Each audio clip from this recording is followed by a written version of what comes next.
Welcome back to the Daily Tribal Salary Report for today, Tuesday, August 4th, 2026. I'm your host, Hal Heaton, also known as Aaron Thomas.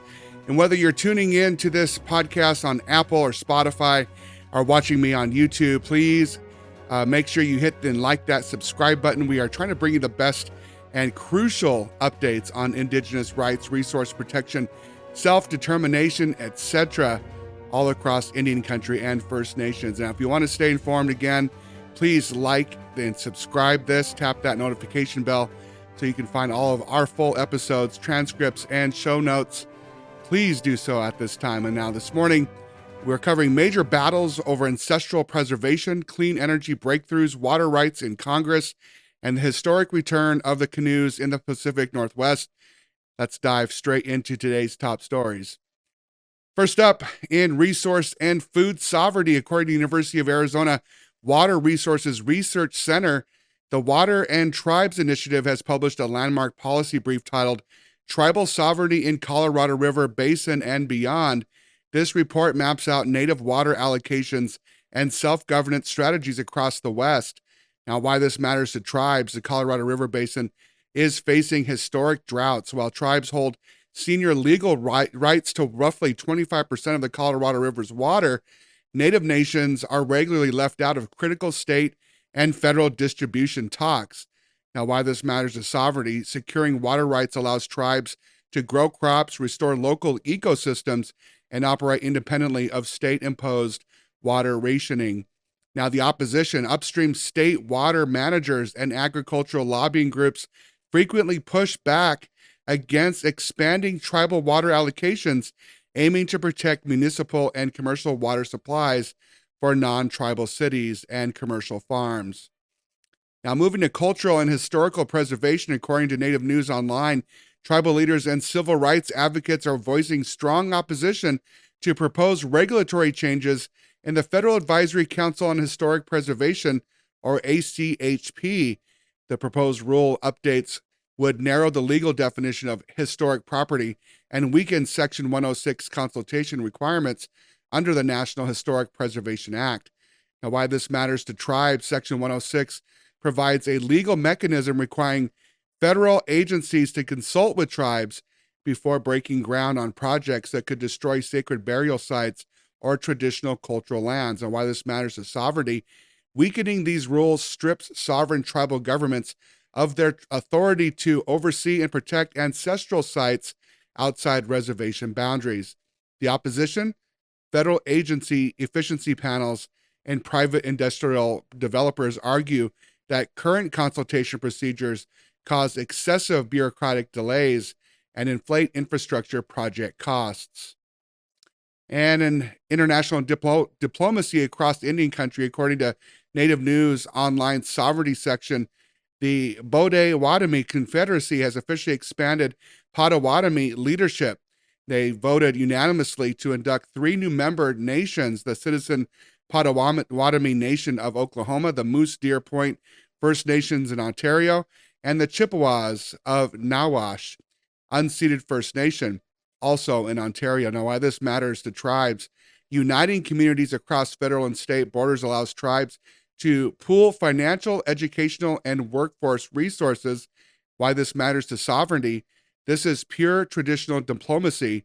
It exercises nation-to-nation alliances that exist completely independent of Washington, D.C. or Ottawa. Now, the opposition: while there is no formal opposition, federal agencies in both the United States and Canada often resist recognizing cross-border tribal coalitions when navigating legal jurisdiction. Now for today's deep dive into utility and energy sovereignty, according to Tribal Energy Alternatives and Clean Technica, $3.2 million in tribal solar accelerator funds grants have officially been awarded to 14 tribal nations and native serving organizations. To qualify, these communities submitted plans demonstrating how solar power would serve critical facilities, reduce residential energy bills, and train local native workers. Now, these 14 awarded tribes include the Bishop Paiute in California, the Blackfeet Community College in Montana, the Cheyenne and Arapaho Housing Authority in Oklahoma, the Coeur d'Alene tribe in Idaho, the Confederated Tribes of the Colville Reservation in Washington State, the Hopi Utilities Corporation in Arizona, Ipai Nation of Santa Isabel in California, Menominee Indian Tribe of Wisconsin, Ohelaku among the Cornstalks in Wisconsin,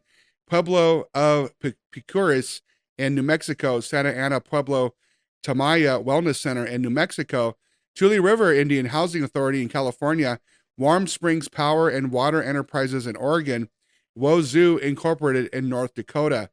Now, why this matters to tribes, this deployment generates almost 1,500 kilowatts of clean energy, saving tribal families an average of $3,300 a year on electricity while creating local technical jobs.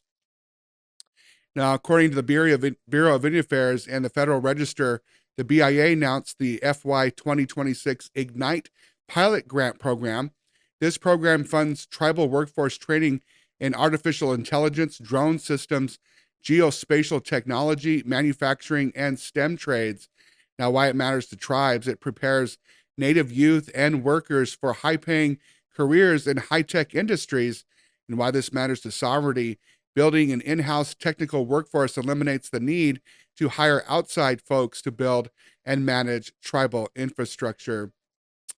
In culture and story sovereignty today, according to the Nisqually Indian Tribe and regional coverage from the Jolt News, the 2026 Paddle to Nisqually at Medicine Creek Potlatch Canoe Journey is currently underway from today through August 6. Approximately 96 canoe families from across the Pacific Northwest, including a Hauset First Nation from Vancouver Island, have traveled by water to land on Nisqually ancestral shores, welcomed by Steilacoom Tribe. Now, why this matters, it rejuvenates traditional ocean-going canoe culture, passing down navigational skills, songs, and protocols to younger generations.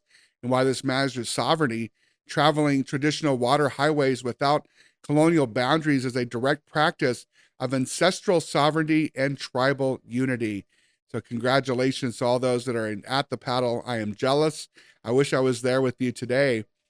Now, according to Instagram updates from the Toraro Film Festival, Native filmmakers gathered in Hillsboro, Oregon, showcasing groundbreaking works focused on Two-Spirit, Black, and global Indigenous stories outside the binary. 3 top featured films include Echoes of Duality, directed by Okaimel and Xavier Knight, in an experimental short examining dual identities, ancestral memory, and the lived realities of Two-Spirit and non-binary Indigenous youth. The second film, Aikani, directed by Daniel Sousa and Dean Hammer, an evocative animated short weaving folklore and natural imagery to examine humanity's bond with the land. And the third show or movie film is called Belief, directed by Otikin, a visually stunning musical short celebrating Siberian indigenous tradition, language, and cultural survivor. Now, why this matters to tribes: for decades, Hollywood controlled Indigenous representation using harmful stereotypes. And why this matters to sovereignty: reclaiming narrative identity through film ensures tribes tell their own histories on their own terms.